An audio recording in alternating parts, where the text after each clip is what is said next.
President Joe Biden had a simple response when asked whether his administration would lift sanctions on Iran to bring the country back to the negotiating table: no.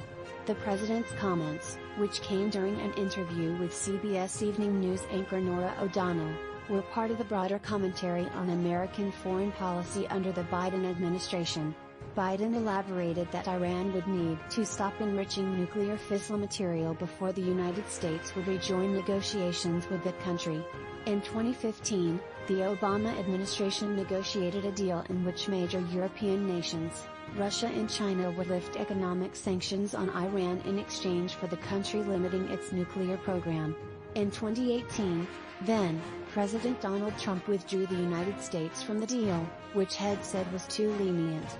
U.S. aid suspended, Biden administration declares military takeover in Burma coup more, Blinken on dealings with Iran, Middle East. The Trump administration then pursued a maximum pressure campaign against Iran, levying further sanctions against the country and taking more militant steps against Iranian operatives, especially the Islamic Revolutionary Guard Corporation, which the Trump administration designated as a terrorist group. On Sunday, Iranian Supreme Leader Ayatollah Ali Khamenei the U.S. would need to lift sanctions before Iran meets its commitments under the nuclear deal. On Friday, Secretary of State Antony Blinken met with several European signatories to the Iran deal, including France, Germany and the United Kingdom, to discuss steps moving forward for engagement with Iran.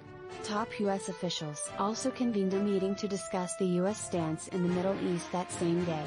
The Trump administration put Iran in a box, Senator Lindsey Graham, RSC, told O'Donnell during an interview Sunday.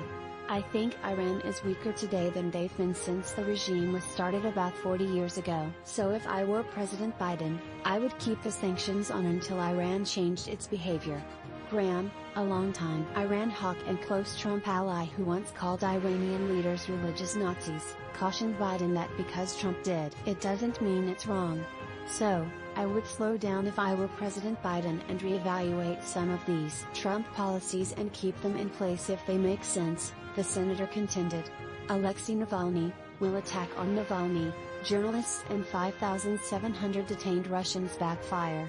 More, Biden promises to repair alliances as world questions U.S. strength, commitment. During the CBS News interview, Biden also addressed the U.S.-China relationship, reflecting on his past experiences with Chinese President Xi Jinping.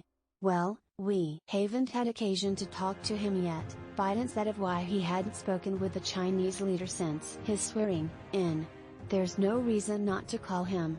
I probably spent more time with Xi Jinping, I'm told, than any world leader has, because I had 25 hours of private meetings with him when I was vice president. Traveled 17,000 miles with him.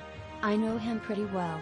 Biden and Xi were both vice presidents of their respective countries in 2011 and 2013 when Biden visited China. Biden again engaged then President Xi during a 2015 visit to Iowa.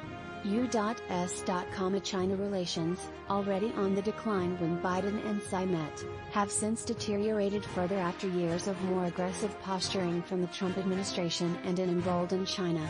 Biden assured O'Donnell that there remained a lot to talk about with Xi, but was clear-eyed about competition with China.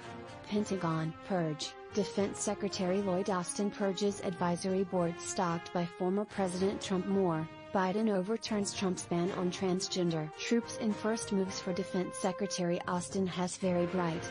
Has very tough.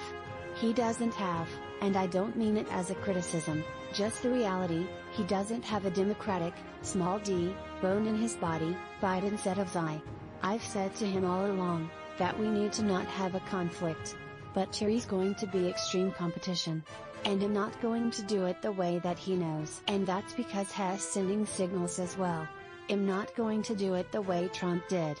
We're going to focus on international rules of the road, Biden said, signaling a return to a more multilateral approach that would see the U.S. work with other countries to counter and negotiate with China. The rest of Biden's interview with CBS News will air at 4:00 p.m. EST, 1 hour before the Super Bowl.